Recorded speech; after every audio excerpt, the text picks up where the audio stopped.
बिस्मिल्लाहिर्रहमानिर्रहीम नहमदुहु व नुसल्ली अला रसूलिहिल करीम। दुनिया भर में जमातों का आना जाना बहुत दिन से चल रहा है और हर जगह जमातों में लोग जा रहे हैं अपना ईमान बनाने के लिए और दीन पर चलना सीखने के लिए और सिखाने के लिए जगह जगह जमातें जा रही हैं। इसी सिलसिले में हारून कॉलोनी पटना की एक जमात कुछ साल पहले मलेशिया गई थी। मलेशिया का कैपिटल कुआलालंपुर, वहाँ एक बहुत बड़ी इंटरनेशनल इस्लामिक यूनिवर्सिटी है। वहाँ लोग ले गए हम लोगों को और वहाँ पूरी दुनिया से स्टूडेंट्स आते हैं पढ़ने के लिए। बहुत अच्छी यूनिवर्सिटी है, बहुत बड़ी, और पूरी दुनिया के हर जगह के स्टूडेंट्स वहाँ मिले। बहुत से लोग रिसर्च स्कॉलर्स पीएचडी कर रहे और हर सब्जेक्ट में वहाँ पढ़ाई बहुत अच्छे मेयार की हो रही है। तो वहाँ ले गए कि वहाँ के स्टूडेंट्स में पूरी दुनिया के से खिताब होगा, अगर आप लोग वहाँ चलिए। तो वहाँ हम लोग गए। वहाँ के ऑडिटोरियम में उन लोगों ने अरेंजमेंट किया। बहुत बड़ा ऑडिटोरियम था, उसमें सारे प्रोफेसर्स वगैरह, वाइस चांसलर और प्रोफेसर्स और वहाँ के स्कॉलर्स पीएचडी वगैरह करने वाले और बहुत से यहाँ तक के लड़के और लड़कियाँ भी बहुत भारी तादाद में। और आगे में लड़कों मर्दों को बैठाया और पीछे में लड़कियों को बैठाया और सब बाहिजाब, और लड़के भी सब टोपी वगैरह पहने हुए और लड़कियां हिजाब करके लंबे बहुत दूर तक बैठे। बात थोड़ा हुई, हम लोग कहा कि 1.5-2 घंटा ज़्यादा टाइम नहीं इसमें लगना चाहिए। तो वो कहा कि ऐसे तो बात करने से कुछ नहीं होगा, इन लोगों को मौका दीजिए कि ये लोग को जिस दिल में जिसके जो सवाल है वो कर ले। तो लोगों ने डिफरेंट मुल्क के लोगों ने या वहाँ के मुकामी भी थे कुछ, उन लोगों ने कुछ सवालात किए कि इन सवालात का अगर जवाब हम लोग को ठीक सही मिल जाए तो हम लोगों को आपके जो चीज़ बता रहे हैं इस पर चलना और इसको अडॉप्ट करना और हम लोग भी निकलें दुनिया में जाएं। इसके लिए हम लोग भी कोशिश करेंगे। लेकिन हम लोग को बहुत से ये है कि हम लोग को कुछ है जो दिल में खटक है कि ये क्या है। तो उसमें से बहुत से सवालात के सबको करना, अभी सबका जवाब देना छोटे से वक्त में मुश्किल है। लेकिन एक सवाल जो उन लोगों ने किया कि ये बताइए कि आप लोग तमाम जाते क्यों नहीं थे, क्यों जाने के लिए कहते हैं, और ख़ुद भी जा रहे हैं, आप इंडिया से यहाँ चले आए, हम लोग को भी कहते हैं या हर जमात वाले कहते हैं कि चलो दूसरी जगह चलो। दूसरी जगह क्यों ले जाते हैं आप, अपना पूरी दुनिया में या इधर उधर ले क्यों जाते हैं आप? वहाँ जहाँ आए वहीं पर अपना कर लीजिए काम और उन लोगों को बताइए, वहीं के लोगों को ये जाने होने से क्या फ़ायदा है। तो इसको वहाँ के लोगों ने कहा कि देखिए यहाँ जो मलेशिया का जो कंट्री आप देख रहे हैं, तो इसको इस यहाँ के माहौल और यहाँ जो चारों तरफ समुंदर है, देख रहे हैं ना, हर तरफ समुंदर है, जिधर जाइए उधर समुंदर है और यहाँ का माहौल ऐसा है। इसके कंटेक्स्ट में बताइए कि निकलने से क्या फ़ायदा होगा, निकलने से क्यों ज़रूरी हो, निकलने से क्या होता है। और ये ईमान बनेगा या ये सब बातें हम लोग सुनते रहे हैं, लेकिन ये कि फिज़िकली अब बताइए कि होगा कैसे। तो खैर हम लोग उसको जवाब देने के लिए खड़े हुए।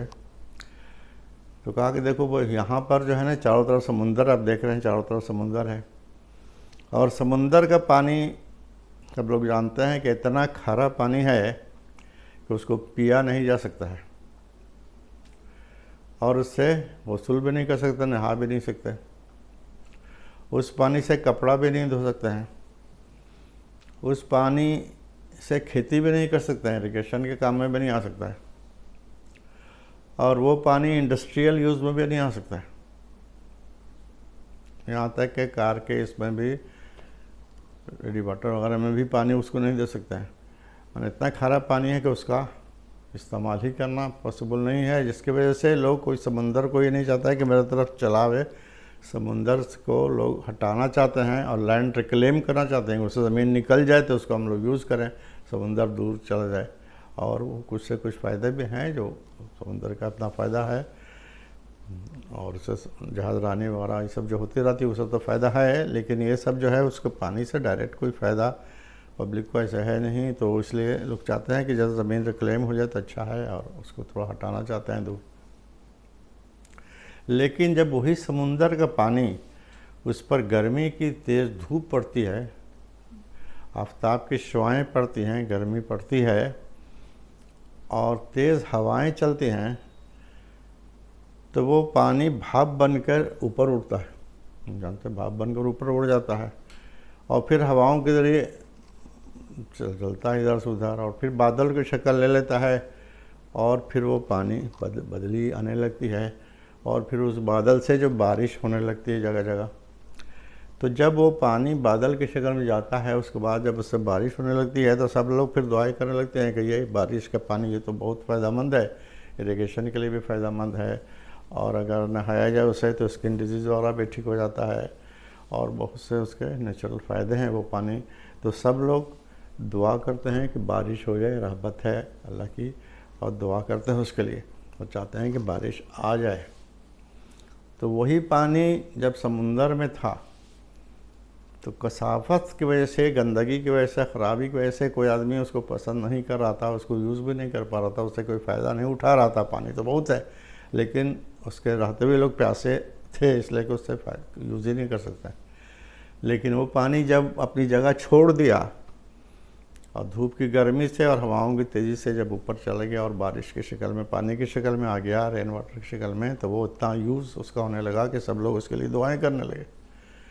तो इसी तरह से आदमी, जब ईमान वाले अपनी जगह पड़े रहते हैं, तो उनमें इतनी गंदगी, कसाफत, ख़राबी हो जाती है कि सब लोग उससे नफ़रत करने लगते हैं। इतनी बुराई उसके अंदर है, तरह तरह की ख़राबी पैदा हो जाती है। ईमान पर मेहनत नहीं करने से तो इतनी बुराई पैदा हो जाती है कि सब लोग उसको हेट करने लगे, नफ़रत कर लें, हटाओ, बढ़ाओ, यहाँ से मेरा मुल्क छोड़ो, कोई कुछ करा। लेकिन जब ईमान की हरारत बात होती है, ईमान की, अल्लाह रसूल की और आखरत की, ऐसे कर ईमान में ईमान की गर्मी जब दी जाती है, बयान वान लोग सुनते हैं और ईमान की गर्मी दी जाती है, तो उसके बाद तश्कील की हवाएं चलती हैं, तो आदमी उठ जाता है और उठ कर के चला जाता है दूसरी जगह, और तश्कील करके दूसरी जगह ले जाया जाता है उसको, और जगह जगह फरिश्तों के माहौल में, मस्जिदों में रख कर ईमान की, यकीन की बातें की जाती हैं। तो उसकी कसाफत धीरे धीरे, जो गंदगी, ख़राबी है, सब दूर हो जाती है।